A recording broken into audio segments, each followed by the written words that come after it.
Go.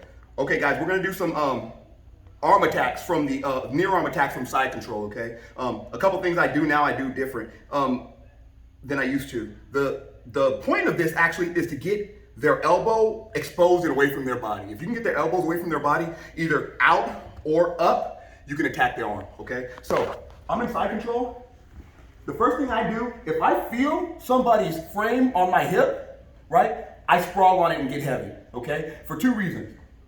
Okay, now if once I'm here, if I sprawl on it and they keep the frame up and they try to hold me up in the air, right?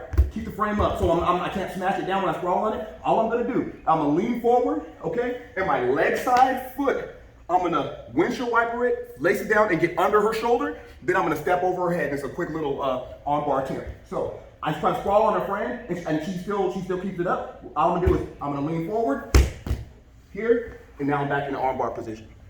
Okay, again. And this is all predicated on the fact that she's holding me up with her frames, so her elbow's away from her body. Okay? So again, I'm here, right? I sprawl on the frame, she keeps it up. I post, I come forward, windshield wiper, step over the head. I'm in the arm bar. Okay. So now, let's talk about what happens if, when I sprawl on it, her elbow goes flat to the mat. Okay? The first things first, I'll use my knee to get under it, to double hook, underhook, so I can go to mount. So I'm here. If I sprawl on that frame and it falls to the mat, I'm gonna take my head side leg, the same hip that I'm sprawled on. I'm gonna bring that knee to her hip, bring it under her elbow, and now we're in double underhook, and I can go to mount.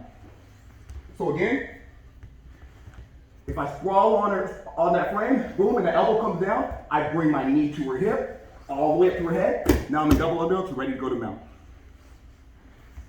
Lastly, what I'm going to do is I'm going to smash on her head so I can get this arm, after I sprawl, smash on her head so I can get this arm to the bottom side so I can attack it from there. So I'm here, right? Now, what I'm going to do is I'm going to change my hands, okay? I'm going to take one hand, put it on the mat, forearm, everything on the mat, my elbow touching her head. My other hand is going to block the hip, hands on the mat. Then what I'm gonna do is I'm gonna sprawl on that frame again, and I'm gonna start walking, and I'm gonna try to smash her head between my hip and my elbow. So this arm usually pops out, right? Now once it pops out, I'm gonna come back, I'm gonna go under and grab, okay? So we're gonna go for the, first things first, we're gonna go for the, what choke is that? The bread cutter choke. So I'm gonna drag my arm across her neck, get a grip, sprawl down and choke. Right? But now, say for some reason she's blocking my elbow, she won't let it work or whatever. That same arm bar that we did from when we she was holding us up with the frames, we're gonna do the same footwork. I'm not even gonna change my grips. What I'm gonna do, come forward, windshield wiper foot in, other one over the top, come up, squeeze my knees. So again,